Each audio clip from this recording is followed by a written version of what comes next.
Estamos de volta com Nova Manhã e já fazendo a nossa conexão com Brasília, a nossa conexão diária com Brasília, com o Diego Amorim e hoje com um convidado no estúdio. Bom dia, Diego. Bom dia, Mauro, bom dia a você, bom dia, Ana, bom dia a todos que nos acompanham pela Nova Brasil FM em todo o país. Nós estamos hoje em nossos estúdios aqui em Brasília com o ministro das Relações Institucionais do governo Lula, Alexandre Padilha, a quem eu agradeço imensamente iniciar a semana conosco aqui. Ministro, um ótimo dia, bem-vindo à Nova Brasil. Bom dia, Diego, bom dia, Mauro, bom dia, Ana. Para mim é uma honra e um prazer estar aqui, começando a semana com vocês aqui. Estou abrindo exceção, viu, Diego? Porque essa é a hora que eu sei disso, eu tô preparando o café para minha filha, mas eu preparei mais cedo, fiz a panqueca, deixei ela lá comendo. Quando sair daqui, eu vou correndo e voltar para lá para levar ela para a escola. Muito bem, ministro. Mas vai sair tomando um cafezinho, que já está pronto aqui. Muito obrigado. Ministro, vamos lá. No início do governo, sobretudo, a gente acompanhou no noticiário uma série de notinhas de bastidores, como a gente chama no jornalismo, né, com críticas àquilo que nós chamamos de articulação política, ou seja, a relação entre o governo e o Congresso Nacional. Várias reações surgiram de lá para cá, inclusive a de que essas críticas eram o chamado fogo amigo, ou seja, estariam partindo de aliados do próprio governo. Recentemente nós recebemos aqui na Nova Brasil o deputado Cláudio Cajado, relator do arcabouço fiscal lá na Câmara. Ele disse que o presidente Lula não se atualizou na relação com o Congresso, que realmente se empoderou muito entre o segundo e o terceiro governo Lula.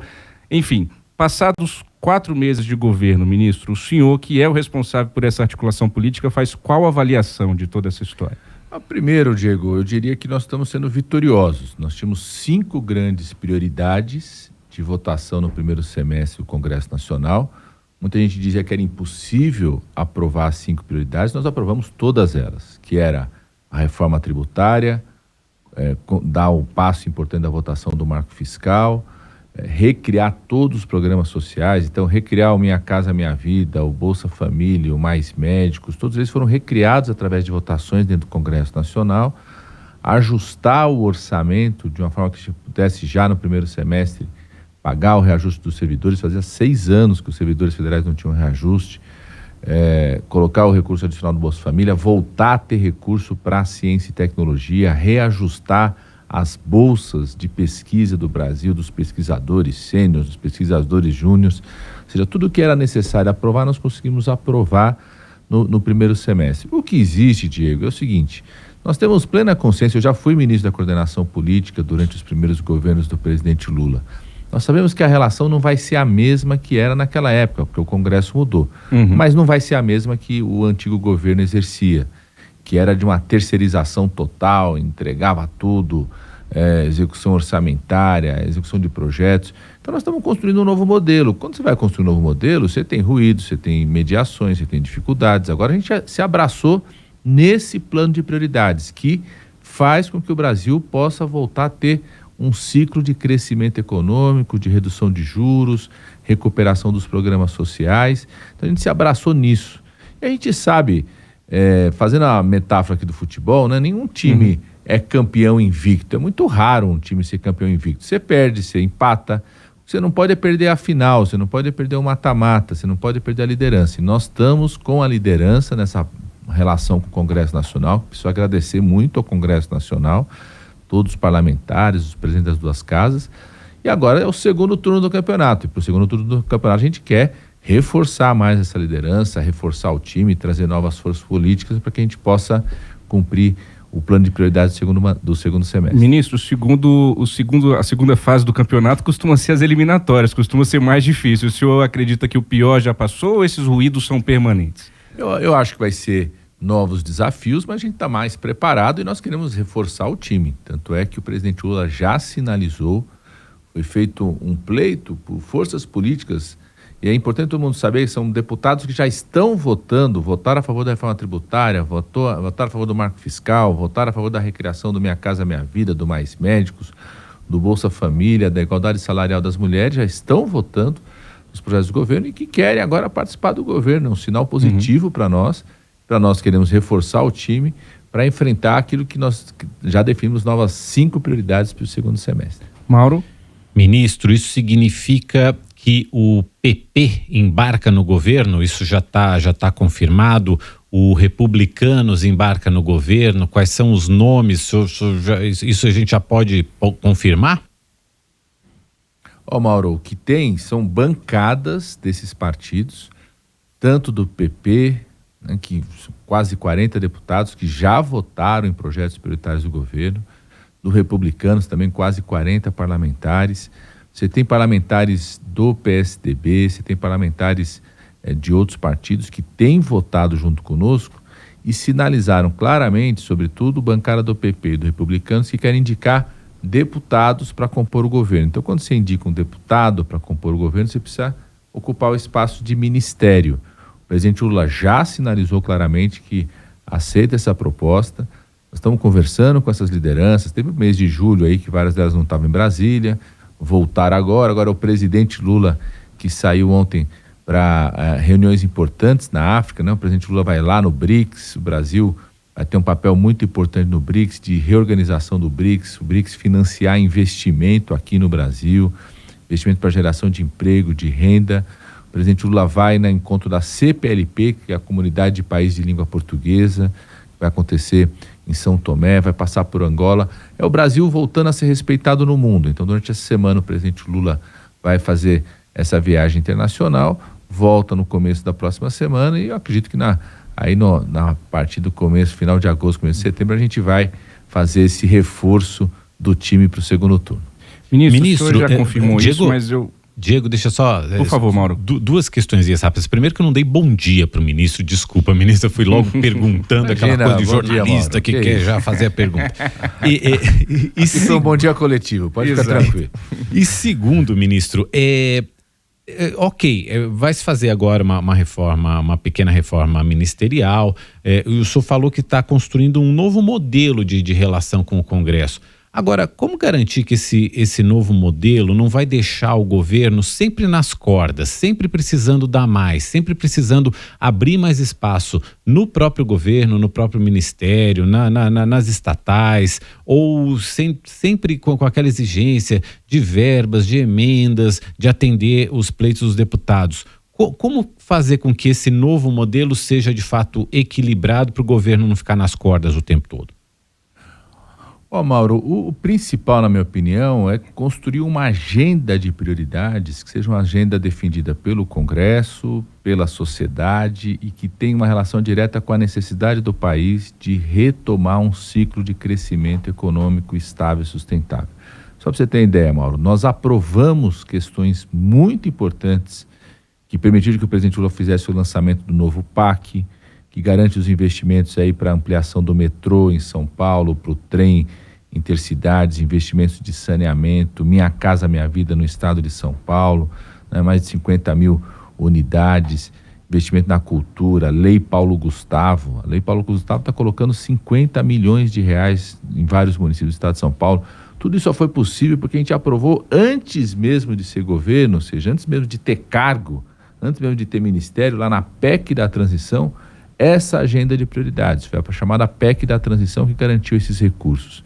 Depois, no primeiro semestre, nós tivemos votos dessas bancadas para aprovar a reforma tributária, para aprovar o marco fiscal que garante uma regra estável para quem quer investir no país, está contribuindo para a queda de juros, para a melhora do ambiente econômico, sem eles terem cargo, sem eles terem ministério. Então, o central é ter essa agenda e no segundo semestre nós temos uma agenda que é concluir votações importantes que garantam esse equilíbrio econômico para o país. Então, nós vamos concluir a votação do marco fiscal, concluir a votação da reforma tributária no Senado, a votação do CARF, que ajuda a aumentar o combate à sonegação de impostos. Vamos concluir a votação do orçamento. Então, essa agenda de equilíbrio econômico. Tem uma segunda prioridade, que são projetos de lei que barateiam o crédito no país. A gente precisa ter cada vez mais crédito, o comerciante, o micro e pequeno empresário, a pessoa que está nos ouvindo que quer pegar um empréstimo para a área da educação, para ampliar sua casa, ter o crédito cada vez mais barato. Isso ajuda a gerar economia. Então tem 5 projetos lá que barateiam o crédito, já aprovamos 2 na semana passada na Câmara e no Senado, tem mais 3 que nós devemos aprovar nesse segundo semestre. Terceira prioridade, a chamada transição ecológica, preparar o Brasil para ser um protagonista do crescimento econômico vinculado à proteção ambiental. Então nós vamos discutir o novo marco regulatório para crédito de carbono, prioridade absoluta nossa. O governo está fechando uma proposta dialogando com os conselheiros do Conselhão, empresários, ativistas, estudiosos na questão ambiental. Vamos fechar a proposta de dialogar com o Senado e com a Câmara, tudo que envolve o tema do meio ambiente, então hidrogênio verde, bioinsumos, defensivos agrícolas. Nós queremos essa terceira prioridade. A quarta é dar continuidade para a recriação de alguns programas sociais. Então tem uma votação importante da educação que está sendo concluída, de retomada de obras educacionais, Plano Nacional de Cultura, projetos na área da saúde. E a quinta prioridade, consolidar a capacidade institucional, né? Por exemplo, tem um projeto muito importante que é dos consórcios públicos, a junção de municípios, estados que se unem para fazer um atendimento à saúde, um atendimento a compras públicas. Então, você tem uma regulação mais favorável a esses consórcios públicos. Então, é abraçar essa agenda, que é uma agenda realista, diante da realidade do Congresso Nacional, e reforçar o time para dar conta de sustentar e defender essa agenda. 7h14, você está no jornalismo da Nova Brasil FM. Esse é o ministro Alexandre Padilha, das Relações Institucionais do governo Lula, conosco ao vivo aqui nos estúdios em Brasília. Ministro, só para esgotar esse assunto de reforma ministerial, então a decisão fica para a volta da viagem do presidente Lula da África do Sul, pelo que eu entendo da fala do senhor. A minha pergunta é, os nomes que estão colocados, do deputado André Fufuca, do PP do Maranhão, e do Silvio Costa Filho, do Republicanos de Pernambuco, esses nomes estão confirmadíssimos ou existe alguma possibilidade de recuo? Não, são nomes já indicados pelas duas bancadas e muito bem acolhidos por nós. São dois parlamentares que votaram, ajudaram a conduzir as votações a favor da reforma tributária, a favor dessa nova regra fiscal do país, da recriação de todos os programas sociais, participaram inclusive de campanhas do presidente Lula. Tem a realidade local, às vezes o Partido Nacionalmente não participou, mas o deputado lá, né, abraçou o presidente Lula, fez campanha para o presidente Lula, abraçou a nossa liderança. Então, são parlamentares que foram muito bem recebidos e principalmente tem muita representatividade nessas bancadas, porque isso é importante também, né? Você ter um parlamentar que de fato represente, aquela bancada se sinta representada. Existe então, alguma liderança, né, ministro? São muito bem acolhidos esses dois nomes, e estamos aí nas tratativas finais. O presidente Lula gosta de conversar olho no olho com as lideranças desses partidos, então a expectativa é que a gente possa concluir a reforma desse time aí, o fortalecimento do time para o segundo turno. Mauro? Ministro, a gente agora começa a olhar um pouco para o futuro, para o panorama futuro, e a gente tem as eleições municipais no ano que vem. Esse reforço do time passa também por articulações, alianças, mais a nível de estados e municípios também? Isso também está sendo olhado? Mauro, o Brasil é muito diverso, né, heterogêneo, e às vezes a pauta da eleição municipal não tem uma relação direta com o que é a condução do governo federal. O que eu não tenho dúvida nenhuma é que quando você amplia, reforça o time, se a gente vai concluindo essa agenda, com o Brasil com a inflação cada vez mais controlada, os preços mais baixos, o Brasil reposicionado no mundo, voltando a ter mais médicos, voltando a ter investimento na educação, faz com que o governo tenha uma avaliação mais positiva e, obviamente, que os nomes que venham a ser vinculados ao presidente Lula vão ter uma força ainda maior nas eleições municipais. Mas a gente sabe que cada eleição, cada cidade ali tem uma realidade diferente. Por exemplo, eu sou daí da cidade de São Paulo, sou paulistano, a gente sabe que aí tem uma candidatura do Guilherme Boulos, que apoiou o presidente Lula desde o começo, mas que certamente outras forças políticas que até fazem parte do governo têm outras candidaturas, porque você tem uma realidade que é diferente mesmo. Então, nós não temos uma relação automática entre a composição do governo federal e a eleição municipal, até porque historicamente, né, nunca teve uma relação muito direta, mas tenho certeza absoluta que o governo, nós estamos retomando um ciclo de crescimento, de melhoria do ambiente econômico do país, de retomada dos programas sociais. Acho que o governo vai estar ainda melhor, o Brasil vai estar ainda melhor no ano que vem, e isso pode ter algum tipo de influência, sim, nas eleições municipais daqueles que têm uma identidade maior com o presidente Lula. Ministro, nosso tempo está estourando, o senhor precisa ir também, já agradeço mais uma vez a presença do senhor aqui conosco, mas dá tempo de eu te fazer uma última pergunta, que é a seguinte. Primeiro, o senhor está trazendo aqui muitos projetos, prioridades, expectativas do governo Lula, imagino que é isso que as pessoas que estão nos ouvindo querem ouvir, querem saber, para que a gente olhe para frente, como disse o Mauro agora há pouco também. Mas o ex-presidente Jair Bolsonaro voltou ao noticiário com força nos últimos dias, em razão de todos os fatos novos que nós vimos na última semana, o avançar das investigações envolvendo as joias. Parlamentares do PT, partido do senhor e do presidente Lula, ministro, chegaram a fazer postagens com memes relacionados a uma possível prisão de Bolsonaro aí no fim de semana. O senhor escreveu fim da linha para quem atentou contra a democracia. Eu pergunto ao senhor, o senhor acredita que Jair Messias Bolsonaro vai ser preso, e se institucionalmente isso é um desejo ou mesmo uma torcida do governo, ou o governo só acompanha o desenrolar das investigações, ministro? Diego, eu acredito e tenho a certeza, com a força e a competência do ministro Flávio Dino, a autonomia que o presidente Lula está dando para a Polícia Federal, o papel que o Judiciário está tendo nesse momento através do STF, ministro Alexandre de Moraes, que todos aqueles que planejaram, financiaram, inspiraram os atos terroristas do dia 8 de janeiro que tentaram violar a democracia serão investigados e punidos devidamente.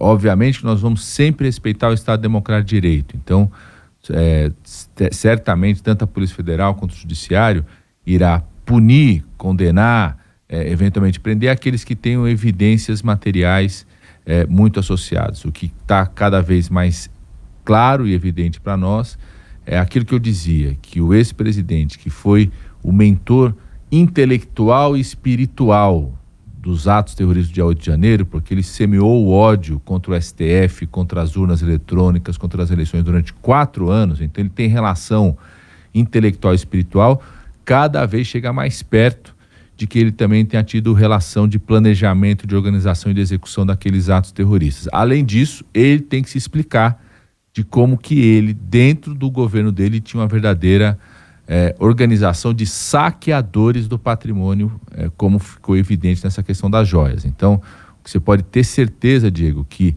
pela responsabilidade do ministro Flávio Dino e pela autonomia que o presidente Lula dá para a Polícia Federal, vai ter investigação, vai ter punição e evidências surgindo, vai ter condenação de todos aqueles que praticaram os atos terroristas contra a democracia que culminaram no dia 8 de janeiro. Ministro, politicamente, o PT já passou pela situação de ter o seu grande líder, o seu fundador, preso, que foi o caso do presidente Lula. Politicamente, o olhar para hoje, aquele que é o principal antagonista do PT, e vê-lo com a possibilidade de ser preso também, o que isso significa para quem está do outro lado? Isso significa uma vantagem? Isso significa criar um mártir, fortalecer o outro lado? Politicamente, o que isso significa? Mauro, eu acho que essas coisas a gente não precisa ficar pensando politicamente. Eu acho que nós precisamos ter uma missão institucional do governo federal, que é dar autonomia para as instituições e respeitar o Estado Democrático de Direito. Na minha opinião, do ponto de vista do respeito ao Estado Democrático de Direito e da consolidação da democracia, qualquer pessoa que tenha financiado, organizado, executado os atos terroristas do dia 8 de janeiro, que colocaram nossa democracia em risco, talvez a gente não pudesse estar aqui dando entrevista, conversando com vocês, falando de projetos aprovados no Congresso Nacional, tem que ser devidamente punidas, independente do qual que é o resultado político disso. O que eu percebo, viu, Mauro, é que muita gente, e respeito pessoas que votaram no ex-presidente nas eleições, seja 2018 até 2022, se arrependeu de ter feito isso. Não à toa a popularidade do presidente Lula aumenta, a aprovação do governo aumenta. Então, eu acho que todos aqueles que apostaram em tentar destruir a democracia estão tendo a resposta política hoje no Congresso Nacional, quando a gente tem votação, inclusive, que você tem quase 1/3 de parlamentares no partido, por exemplo, do ex-presidente, votando nos projetos prioritários, na reforma tributária, no marco fiscal, na retomada dos programas sociais do país que foram destruídos pelo governo anterior.